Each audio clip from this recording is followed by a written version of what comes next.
एक कार्यक्रम कर प्रायोजक हवे कृषि एवं कृषक कल्याण मंत्रालय, भारत सरकार।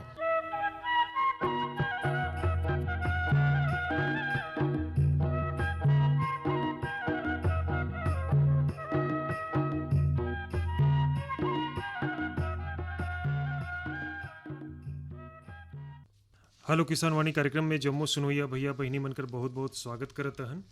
और धर्मू भैया, हाँ, आज दिखा हमारे साथ में हैं डॉक्टर प्रशांत शर्मा जी हैं, वैज्ञानिक हैं, बायोटेक्नोलॉजी कर और biotech lab collectorate campus Ambikapur में पदस्थ हैं। हाँ, इनकर से आज हमन बड़ा महत्वपूर्ण विषय पर बातचीत भी करब। हमर विषय है कि खरीफ उत्पादन पर जो हमन के अभी माटी परीक्षण करना है वो हमन काबर कराई। एकर अलावा दूसर जो विषय है जो भूमि कर तैयारी है वो काबर करी, एकर हमन ला का फायदा मिलेल और अगर ज़्यादा उत्पादन अगर हमन के चाही तो भूमि कर वैज्ञानिक तरीके से हमन तैयारी कैसे कर सकत हन। और जहाँ तक माटी परीक्षण कर बात है वो तो कोई भी फसल हमन के लेना है तो वो हमन के आजकल बहुत ज़रूरी हो गई से कि हमन ला पता चल सके कि का पोषक तत्व है का नहीं है। लेकिन एक बारे में विस्तार पूर्वक हमन बातचीत भी करब और जानकारी भी लेब। हाँ। डॉक्टर साहब, राउर के बहुत बहुत स्वागत है। धन्यवाद। और बड़ा महत्वपूर्ण विषय है, राउर से चर्चा के बाद हमन एला निर्णय करन कि एक बारे में हमन ला बात करना जरूरी है। तो हमन ला बताई कि सबसे पहले जो हमन बात कर ले थी जो माटी परीक्षण है, सरकार कर प्रमुख योजना में से एक है और सरकार चाहत है कि हर किसान अपन खेत कर माटी परीक्षण जरूर कराए। लेकिन एकर पीछे का कारण है, काबर कराना जरूरी है? जहाँ तक अब उन्नत और वैज्ञानिक खेती की बात है तो सभी फसलों का उत्पादन मुख्य रूप से तो हम खेतों में या बाड़ियों में करते हैं और उत्पादन का जो फसलों के उत्पादन का जो स्रोत होता है वो मिट्टी होता है। तो अब मिट्टी में जो पोषक तत्व हैं, खास करके जब हम फसल उत्पादन करते हैं तो सभी फसलों के उत्पादन के लिए पोषक तत्वों की जो उपलब्धता है वो महत्वपूर्ण होता है। तो 16 प्रकार के मिट्टी में पोषक तत्व पाए जाते हैं और ये पोषक तत्व के आधार पर ही किसी भी फसल का हम उत्पादन करते हैं। तो मिट्टी की जो गुणवत्ता है या मिट्टी का जो पोषक तत्वों की मात्रा है वो मिट्टी परीक्षण के माध्यम से ही इन पोषक तत्वों के बारे में हम लोग जान सकते हैं। सरकार की ये बहुत महत्वाकांक्षी योजना है जिसमें हर किसान को ये अब जानकारी हो कि उसकी जो मिट्टी है या उसकी खेत का जो मिट्टी है उसमें कौन कौन से पोषक तत्व उपलब्ध हैं और उस पोषक तत्वों की उपलब्धता के आधार पे वो कौन सा फसल ले सके, उर्वरकों का कैसे वो उपयोग कर सके, उर्वरकों की सिफारिश कैसे हो और फसलों की मिट्टी के आधार पर कौन से फसल का चयन कर सके, ये किसानों को जानकारी मिट्टी परीक्षण या मृदा परीक्षण से मिलता है। तो जैसे हमारे किसान भाई जो नहीं करवाए हैं माटी परीक्षण करवाना चाहते हैं तो कैसे करें? वो मिट्टी परीक्षण करने के लिए जब मृदा का हम चुनाव करते हैं या मृदा का जब हम संकलन कलेक्शन करते हैं परीक्षण हेतु, तो किसान भाई ये जान लें कि जब भी हम मृदा परीक्षण के लिए मिट्टी का सैंपल कलेक्शन करें तो ये ध्यान रखें कि खेतों की मिट्टी जो एक चार दीवारी एक मेड़ होता है उसके अंदर का एक सैंपल पैमाना होता है। और खेत की मिट्टी का जब चयन करें तो ये जान लें कि खेत के चारों कोने और एक बीच से 5 जगह लगभग 10 से 15 सेंटीमीटर की गहराई करें पांचों जगह से, और पांचों जगह वी शेप में हम वी आकार के शेप में, जैसे हल के जो सामने का जो भाग होता है वो वी जैसे शेप होता है उसी आकार में 10 से 15 सेंटीमीटर का हम गहरा गड्ढा करें और नीचे का मिट्टी हम लें 15 सेंटीमीटर का। लगभग पांचों जगह से हम 5 किलो का सैंपल ले लें और पांचों सैंपल को आपस में मिला लें और मिलाने के बाद उसको अच्छी तरह से कूट लें। कूटने के बाद लगभग उसमें से 250 से 300 ग्राम मिट्टी औसतन सब मिट्टी मिला लें ताकि खेत के सभी तरफ का मिट्टी उसमें आ जाए।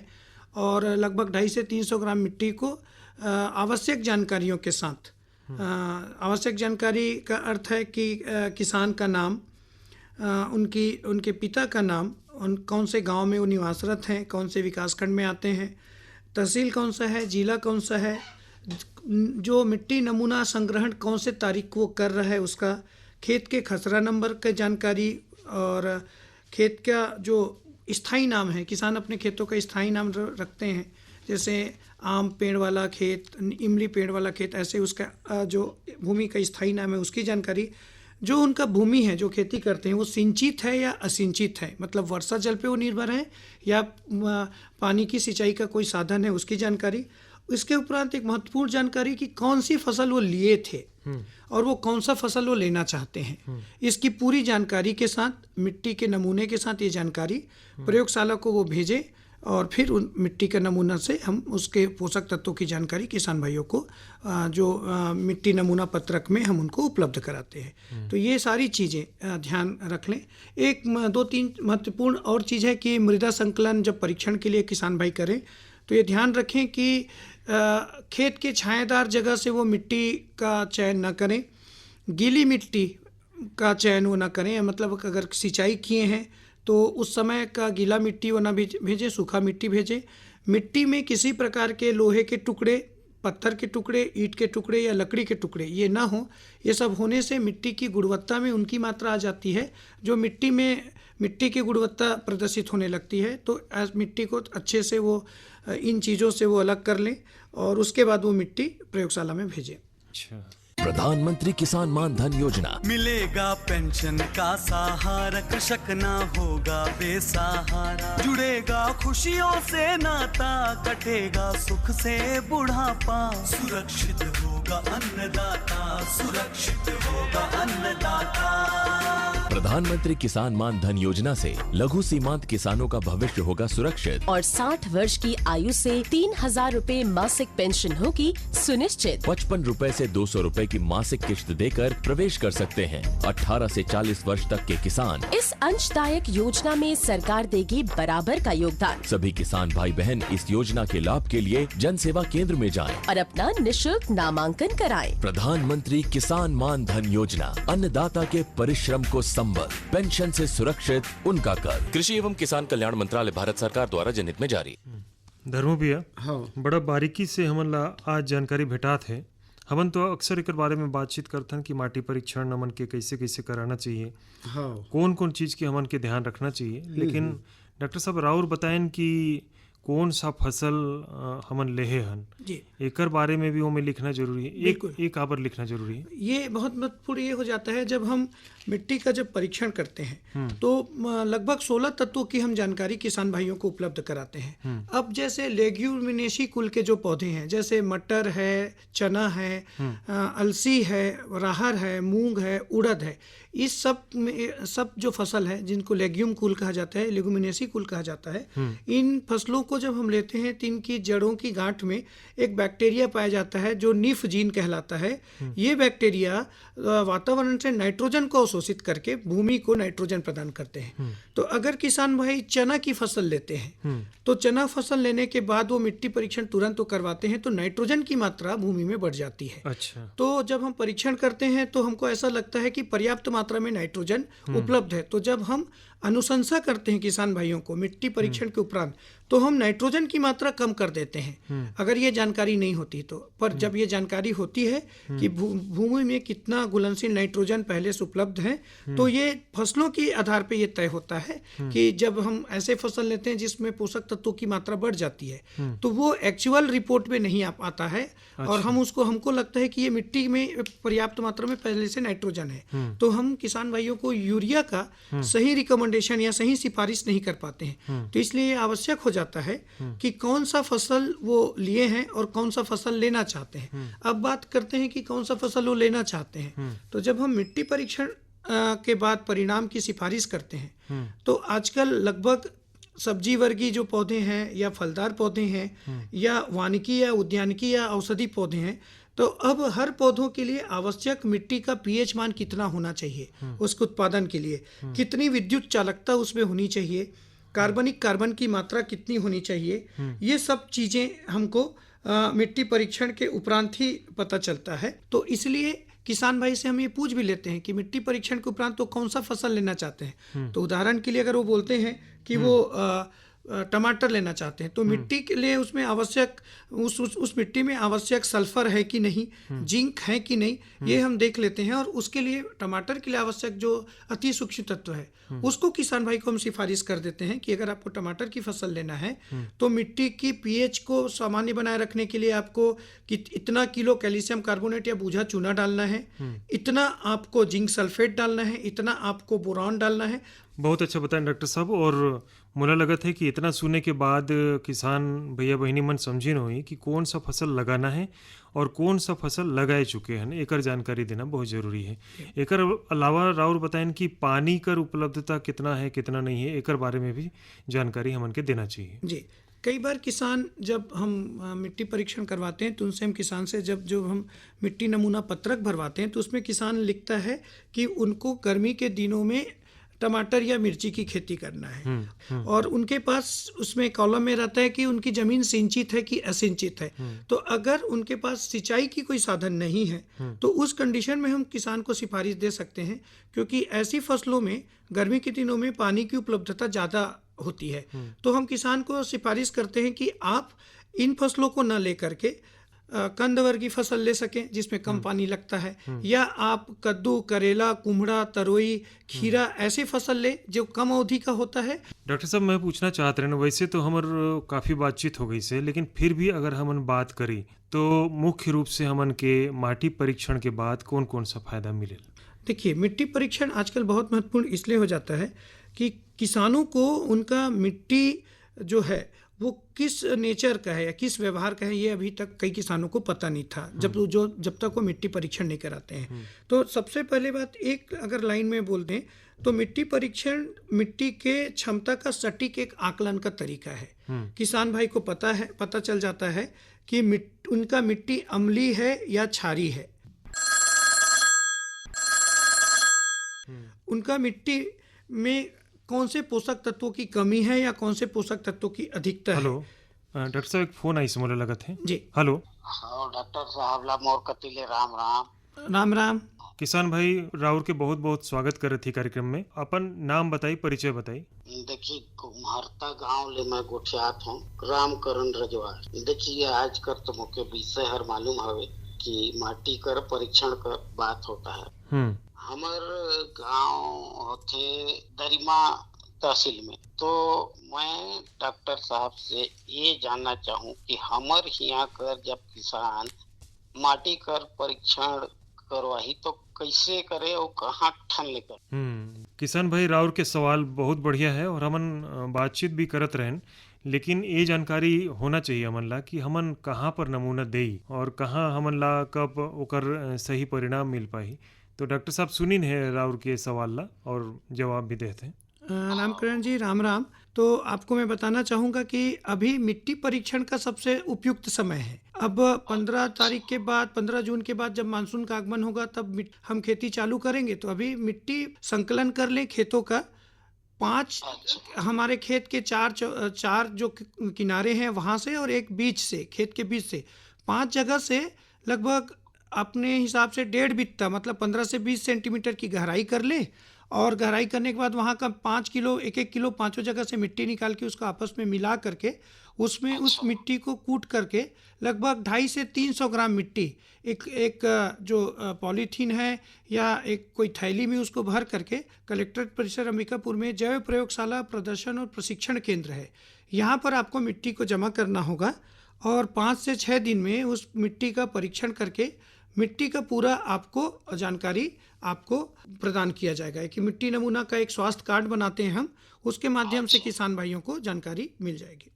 डॉक्टर साहब, अगर ये दरिमा कर किसान है, ब्लॉक स्तर पर जो कार्यालय रहे कृषि विभाग कर, वहाँ जमा कर सकते हैं? बिल्कुल कर सकते हैं। हर गांव में हमारे कृषि विभाग से संबंधित जो ग्रामीण कृषि विस्तार अधिकारी हैं, साथ साथ उद्यान विकास अधिकारी भी हमारे हैं। इसके अलावा हर गांव में 2-3 गांव के बीच क्लस्टर में हमारी कृषि मित्र जो राष्ट्रीय ग्रामीण आजीविका मिशन से संबंधित जो कृषि मित्र दीदियां हैं, NRLM से संबंधित या पशु सखी हैं, उनको भी आप मिट्टी का नमूना तैयार करके उनके माध्यम से भी आप उनको दे दें, आपको भी आने की जरूरत नहीं है। एक बात और डॉक्टर साहब जी बताएं। हमर संगता हरे भी हमें किसान भाई हरे, तो ओमन पूछत रहन कि पैसा ढेबुआ तो ढेर नहीं लगे। नहीं, एक मिट्टी नमूना का जो परीक्षण शुल्क होता है वो 200 रुपये के आसपास आता है, और आप प्रयोगशाला में जब मिट्टी नमूना जमा करेंगे तो उस समय 200 रुपये जमा करके आप उसकी रसीद प्राप्त करेंगे। उसके उपरांत आपका मिट्टी का हम परीक्षण करके रिपोर्ट देते हैं। किसान भाई राउर के बहुत बहुत धन्यवाद करत ही फ़ोन करे बर। डॉक्टर साहब उम्मीद करत हन कि जो किसान भाई फ़ोन करीन हैं बढ़िया सवाल पूछत रहीन और उनके जवाब भी मिली से संतुष्ट होइन हुई। मैं कहत रहन कि एक बढ़िया कन गीत भी सुन लेती। एक कार्यक्रम में हमन गीत सुनवात हन, तो सुनोइया भैया बहनी मन भी सुनी, राउर भी सुनी, अच्छा जरूर लगा। पीरित लगा के खलो छोड़ दे बेकारे मझधारे में डोंगा मोला, छोड़ दे बेका मझधारे में डोंगा मोला, छोड़ दे बेका। तहाँ पीरित लगा के खलो छोड़ दे बेकारे मझधारे में डोंगा मोला, छोड़ दे बेका मझधारे में डोंगा मोला, छोड़ दे बेका। मैं फोर के करे जाला दिखाओ तो लगाओ विश्वासी के माया जोड़ा जोड़ दे बेका, विश्वासी के माया जोड़ा जोड़ दे बेका। मैं फोर के करे जाला दिखाओ तो लगाओ विश्वासी के माया जोड़ा जोड़ दे बेका, विश्वासी के माया जोड़ा जोड़ दे बेका।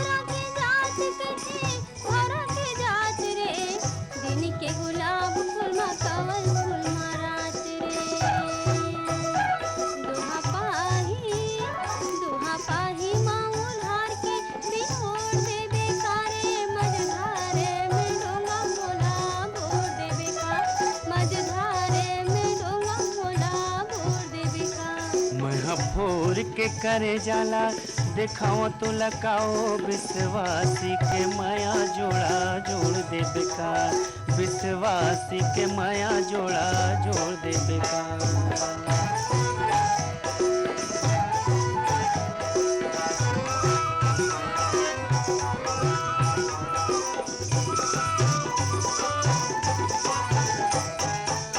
हाथी के दांत टूरी मरद के बात वो, सुख दुख मजियत भर के दोनों जिनके साथ वो।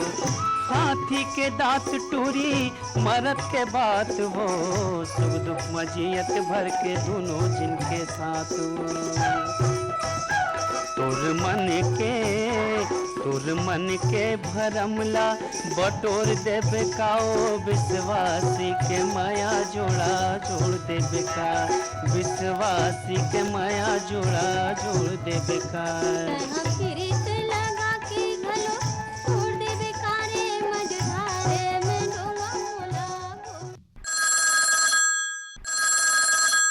किसान भाई राउर के बहुत बहुत स्वागत करत ही। हाँ भैया, राम राम, जय जोहार। जय जोहार भैया, अपन नाम बताई दी, परिचय बताई दी। हाँ भैया, मैं चंद्र भान रजवाड़े बात करत हूँ, गाँव वाणिज्यनगर, जिला सूरजपुर, छत्तीसगढ़ ले। सबसे पहले तो मैं डॉक्टर साहब अभी नमस्कार राम राम करना चाहूँ। और मोर सवाल का है कि अभी खरीफ फसल के का है तैयारी बहुत किसान में चालू कर देन है ना, और बहुत किसान में का है कि कोई तैयारी अभी चालू नहीं कर पाए हैं, या फिर करे हुए ध्यान भी नहीं आते। तो उमन जो किसान भाई मन जब तैयारी चालू नहीं करी है, जो करना नहीं चाहते हैं, तो उमन के खरीफ के फसल जो लेते हैं उनमें कितना प्रभाव पड़ते जो तैयारी नहीं कर रहे हैं किसान मन के। बहुत अच्छा सवाल पूछे चंद्रभान भैया। जहाँ तक खरीफ फसल की तैयारी के साथ मिट्टी परीक्षण की जो हम लोग आज बात कर रहे हैं, तो बहुत फर्क पड़ता है मिट्टी परीक्षण के बाद खेती करना और मिट्टी परीक्षण के बगैर खेती करना। अब आपको एक उदाहरण के रूप में मैं इसको समझाना चाहूँगा कि हर व्यक्ति का जैसे अलग अलग भोजन का आहार का खुराक होता है, वैसे ही हर खेत का भी अलग अलग उर्वरकों की आवश्यकता होती है। ये आवश्यक नहीं है कि एक एकड़ में एक निश्चित पैमाना में ही यूरिया, सुपर फास्फेट या पोटास या मैग्नीशियम सल्फेट या अमोनियम सल्फेट की रिक्वायरमेंट या आवश्यकता होगी। तो जब हम अगर मिट्टी परीक्षण करते हैं तो मिट्टी परीक्षण के बाद हमको उर्वरकों की निश्चित मात्रा, एक निश्चित सिफारिश मिल जाता है। और अगर हम मिट्टी परीक्षण नहीं करते हैं तो हम अपने मन से खेतों में यूरिया, सुपर फास्फेट और पोटाश डालते हैं।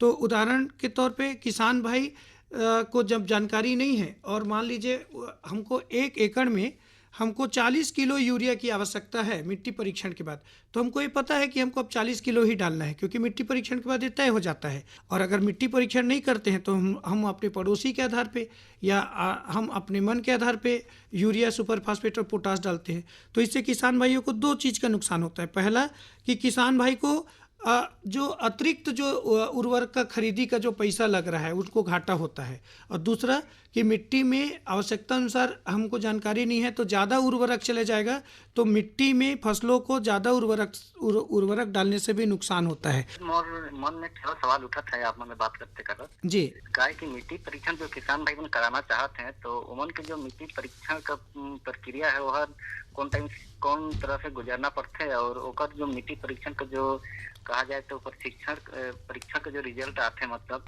वो कितना दिन में आ जाते हैं? जी देखिए, आपके गांव में और हम सभी जो कृषि विभाग के जो अधिकारी हैं, जिसको ग्रामीण कृषि विस्तार अधिकारी आप नाम से जानते हैं, या उद्यान विस्तार अधिकारी होते हैं, उनके माध्यम से आप मिट्टी पर जो खेत की मिट्टी को संकलन करके, मैं पूर्व में भी अभी इसको बता चुका हूं कि कैसे किसान भाई मिट्टी का नमूना संग्रहण करें। 5 से 6 दिन में किसान भाइयों को मिट्टी के गुणवत्ता का जो परीक्षण का जो रिपोर्ट है मिल जाता है। डॉक्टर साहब साथ में आप लोग भैया इतना सुंदर जानकारी देने पर बहुत बहुत धन्यवाद। किसान भाई राउर के बहुत बहुत धन्यवाद करती। हर जोखिम से निकल कर फसल आए, सुरक्षित हो जाए,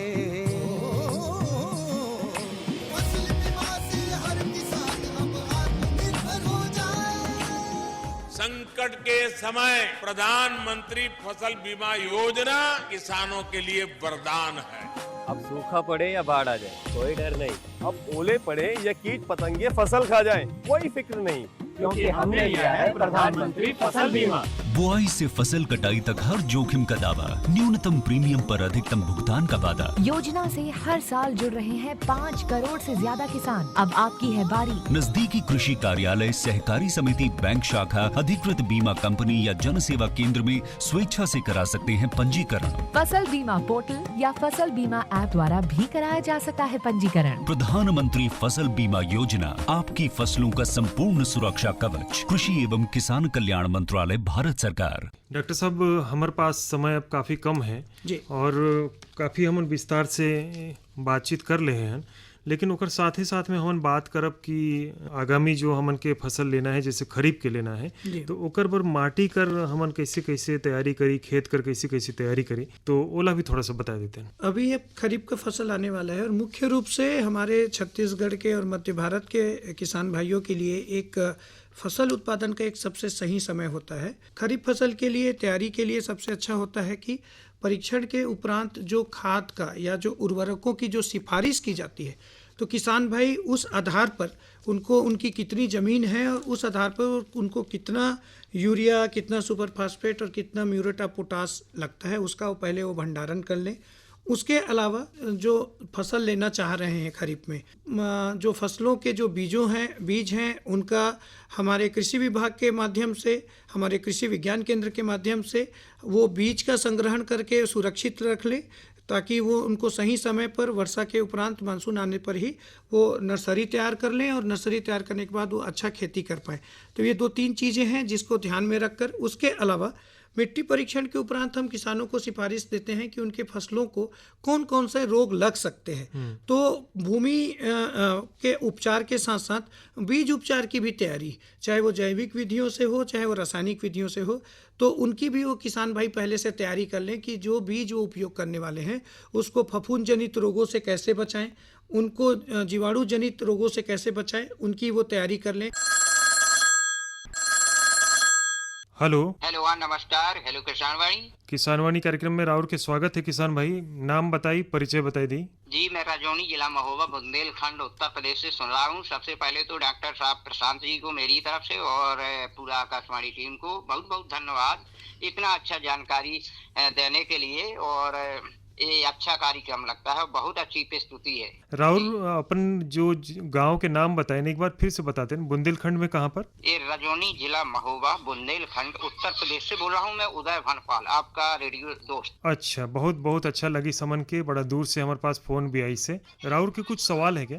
जी हाँ, सवाल हमारा ये है क्योंकि अभी जो फसलों से है वो खेत हमारे खाली हो चुके हैं, तो सबसे पहले तो हम जानकारी ये लेना चाहेंगे कि हमको अपने खेतों में फसलों के उपजाऊपन के लिए मृदा परीक्षण किस आधार पर करवाना चाहिए? जी नमस्कार उदय भान जी, आपका सवाल जी आपका सवाल बहुत अच्छा सवाल है। मिट्टी परीक्षण जब आप कराते हैं उदय भान जी, तो आपको 5-6 चीज़ों का प्रत्यक्ष लाभ होता है। पहला चीज़ कि हमारी मिट्टी परीक्षण करने से खेतों में जो पोषक तत्व हैं, खेती के लिए जो 16 प्रकार के पोषक तत्व की ज़रूरत होती है वो किस किस मात्रा में उपलब्ध हैं, कौन सा तत्व कम है, तो उसके लिए हम लोग सिफारिश करते हैं कि इतनी मात्रा में आप प्रति हेक्टेयर इस तत्व को डालें। तो एक हिसाब से आपका उर्वरक का प्रबंधन हो जाता है। उर्वरकों की जानकारी के पश्चात हम उर्वरकों की खेतों में मात्रा के आधार पर यह तय कर लेते हैं कि आपके पास जो खेत हैं जिसमें जो उर्वरक उपलब्ध हैं, पोषक तत्व उपलब्ध हैं, तो इन पोषक तत्वों में आप कौन सा फसल ले सकते हैं जिसका अच्छा उत्पादन होगा। ये तो आपने अच्छा जानकारी दिया। एक दूसरा सवाल मेरा है कि हमको जो हम मिट्टी परीक्षण करवाते हैं तो मतलब खेतों के किस तरीके से हमको मिट्टी उठानी चाहिए, मतलब कितनी गहराई तक मिट्टी लेनी चाहिए? जी पूर्व में मैंने बताया है कि लगभग खेत के चारों किनारे से और एक बीच से लगभग 15 से 20 सेंटीमीटर की गहराई कर लें और पांचों जगह से 1-1 किलो मिट्टी आप संग्रहित कर लें और पांचों मिट्टी को आपस में मिला लें ताकि खेत का औसत मिट्टी परीक्षण परिणाम प्राप्त हो सके। जी डॉक्टर साहब, इतनी बेहतरीन और अच्छी जानकारी देने के लिए डॉक्टर साहब आपका हम तहे दिल से शुक्रिया अदा करते हैं और पूरा आकाशवाणी टीम का भी शुक्रिया अदा करते हैं। नमस्कार। किसान भाई राहुल के भी बहुत बहुत धन्यवाद। जी बहुत हम सुनते रहते हैं, अमकापुर के अंदर सुनते रहते हैं और जो भी जानकारियाँ आती हैं सभी सुनते रहते हैं। बहुत अच्छी प्रस्तुति रहती है आपकी जी जी सर जी, इसीलिए तो हम कॉल लगाते हैं, आपसे बात करते हैं तो हिंदी में बात कर पाते हैं। आपके घर का बोली है जो बहुत कम मतलब समझ में कम आती है हमको, लेकिन थोड़ा बहुत तो समझ जाते हैं। जी चलिए, चलो बहुत बढ़िया लगी। इस फोन करे पर बहुत बहुत धन्यवाद करता है। धन्यवाद आपको। डॉक्टर साहब, हमन जो बात करता हन माटी परीक्षण के बारे में भी और एक अलावा जो हमन के जो मिट्टी कर और चाहे खेत कर हमन के तैयारी करना है, तो एमे हमन ये भी देखथन कि क्षारीय मिट्टी है कि अम्लीय मिट्टी है, तो एला ठीक करे बर कुछ तरीका हमन ला बता देते हैं। बिल्कुल, जैसे हम मिट्टी का परीक्षण करते हैं तो सबसे पहला ही पैरामीटर हम देखते हैं कि उस मिट्टी का पीएच, मतलब उसमें कितनी अम्लीयता या कितनी क्षारीयता है। तो सामान्यतः जो मिट्टी होता है उसका जो अच्छी मिट्टी होता है उसका जो पीएच मान है वो सामान्य रूप से जिसको न्यूट्रल पीएच कहते हैं 7 होता है। 7 से नीचे जब मिट्टी का पीएच मान आता है तो वो अम्लीयता की ओर जाता है और 7 से ऊपर की ओर जब जाता है तो वो क्षारीय होता है। तो मिट्टी अगर मान लीजिए कोई किसान का मिट्टी परीक्षण से मिट्टी का जो पीएच मान आया है वो 6.25 आया, मतलब वो अल्प क्षारीय है या कम क्षारीय है। अच्छा। तो उसको 6.25 है। अब उसको सामान्य मिट्टी का जो पीएच 7 होता है, तो सामान्य मिट्टी या न्यूट्रल मिट्टी करने के लिए उसमें लगभग किसान भाइयों को हम लोग उसमें कैल्शियम कार्बोनेट या बूझा चूना उसको डालने की सलाह देते हैं। तो उदाहरण के लिए अगर किसान भाई का मिट्टी का रिपोर्ट 6.25 मिट्टी का पीएच आता है तो हम किसान भाई को सलाह देते हैं कि वो 84 किलो प्रति हेक्टेयर बूझा चूना या कैल्शियम कार्बोनेट चूने का पाउडर डालें। इसी के तहत अगर मिट्टी का जो पीएच मान 7 से ज़्यादा आता है, क्षारीय आता है, तो किसान भाइयों को हम लोग जिप्सम डालने का सलाह देते हैं। धर्म भैया, हम कुछ 1-2 सवाल और करब, लेकिन ओकर से पहले मैं सोचते रहने कि मंडी भाव और मौसम के बारे में बातचीत कर ली थी। तो देखिए, आज हमारे अंबिकापुर में आज गेहूँ रहीस 2301 रुपया प्रति क्विंटल, मकई रहीस 2229 रुपया प्रति क्विंटल, अलसी बीज रहीस 5600 रुपया प्रति क्विंटल, बाजरा रहीस 3250 रुपया प्रति क्विंटल और साबुत चना दाल 4250 रुपया प्रति क्विंटल।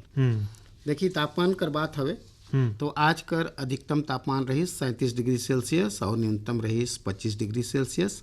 काल कर बारे में अनुमान है कि अधिकतम रही 36 डिग्री सेल्सियस और न्यूनतम रही 25 डिग्री सेल्सियस। तो धर्मो भैया हाँ। आज बढ़िया जानकारी भी मिली और दुरिया से फोन भी आए रहीस। हाँ। तो डॉक्टर साहब ला बहुत बहुत धन्यवाद करत ही। फिर मौका मिली तो नया विषय पर जरूर बातचीत करब। डॉक्टर साहब राहुल के बहुत बहुत धन्यवाद। बहुत बहुत